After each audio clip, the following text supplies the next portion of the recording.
ঢাকায় সিনেমার আকাশে আরেক ঝড়ের আভাস। মেগাস্টার শাকিব খানের বহুল প্রতীক্ষিত বরবাদ সিনেমার টিজার অবশেষে প্রকাশ্যে এসেছে। বৃহস্পতিবার সন্ধ্যায় মাত্র 1 মিনিট 46 সেকেন্ডের এই টিজারে কাঁপিয়ে দিয়েছে শাকিব অনুরাগীদের হৃদয়।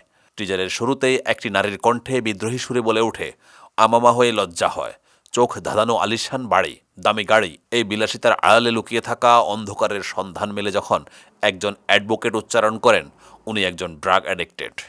আরেক নারীর কণ্ঠে যোগ করে, উনি একজন র্যাপিস্ট। এরপরে বিদ্রোহের আগুনে উত্তপ্ত জনতা, চলছে ভাঙচুর, অরাজকতা।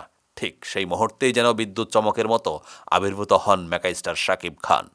রক্তাক্ত শরীরে একটি গাড়ির বনেটে বসে আঙ্গুলের ইশারায় কাউকে চুপ করতে বলেছেন এবং তারপর সমস্ত সিনেমা হলকে হিম করে দেওয়া কণ্ঠে উচ্চারণ করেন একটি শব্দ, সাইলেন্স। মেহেদী হাসান হৃদয় পরিচালিত এই সিনেমায় ধুমধারাক্কা অ্যাকশনের সঙ্গে মিশেছে রোমান্স। কলকাতার অভিনেত্রী ইধিকা পাল নিতু চরিত্রে সাকিবের প্রেমিকা হিসেবে দেখা দিয়েছেন।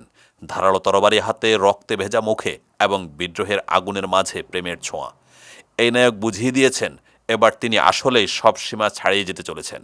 সাকিবের সঙ্গে এই সিনেমায় অভিনয় করেছেন যিশু সেনগুপ্ত, মানব সচদেব, মিশা সওদাগর সহ অনেকে।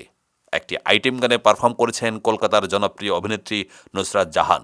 আসছে ঈদুল ফিতরে বাংলাদেশ সহ বিশ্বব্যাপী মুক্তি পাবে বরবাদ। এর আগে প্রিয়তমা, তুফান, রাজকুমার দিয়ে দর্শকের ভালোবাসা পেয়েছেন শাকিব খান। এবার বরবাদ দিয়ে তিনি ঢাকায় সিনেমার ইতিহাসে নতুন অধ্যায় রচনা করতে প্রস্তুত। টিজার দেখে ইতিমধ্যে ভক্তরা এক বাক্যে বলছেন, শাকিব বরবাদ করে দিতে চলেছেন সিনেমার সব রেকর্ড।